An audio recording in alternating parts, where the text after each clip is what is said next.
Environmental justice is something that's really lacking in the environmental movement right now, and I think more people need to see that this is not just something that's related to making the earth a better place, but also making it a better place for people to live. I grew up in the city of Long Beach. Long Beach is a huge city, but it also holds the two largest ports in the nation, the Port of Long Beach and the Port of LA. And there are oil refineries around the harbor.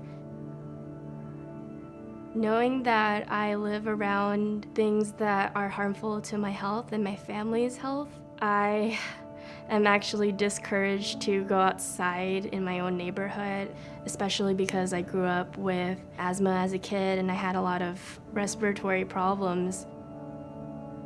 When I got to college, I learned more about the topic of environmental justice and actually took a toxic tour around my city and the neighborhood that I grew up in.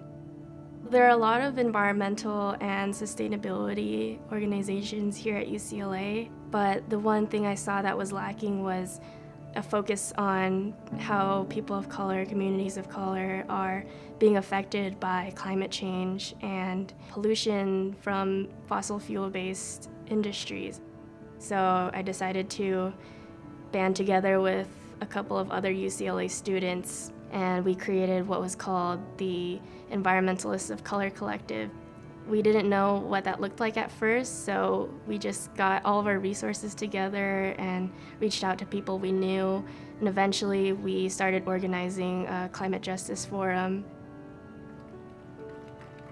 My advisor had told us this was the first time she saw so many different types of people and different faces show up at an event related to the environment. People even coming from outside of the UCLA community.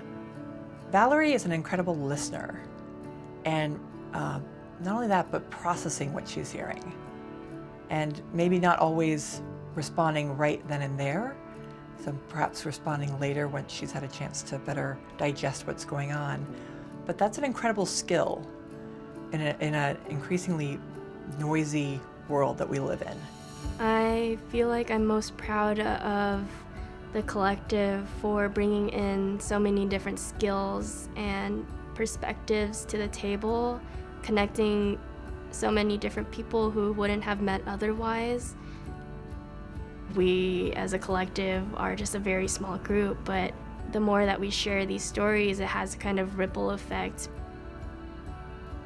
Advocating for a more inclusive climate movement involves bringing everyone's perspectives to the table, acknowledging that everyone has a different story to share, and there are needs that need to be uplifted and prioritized when we're talking about the environmental movement.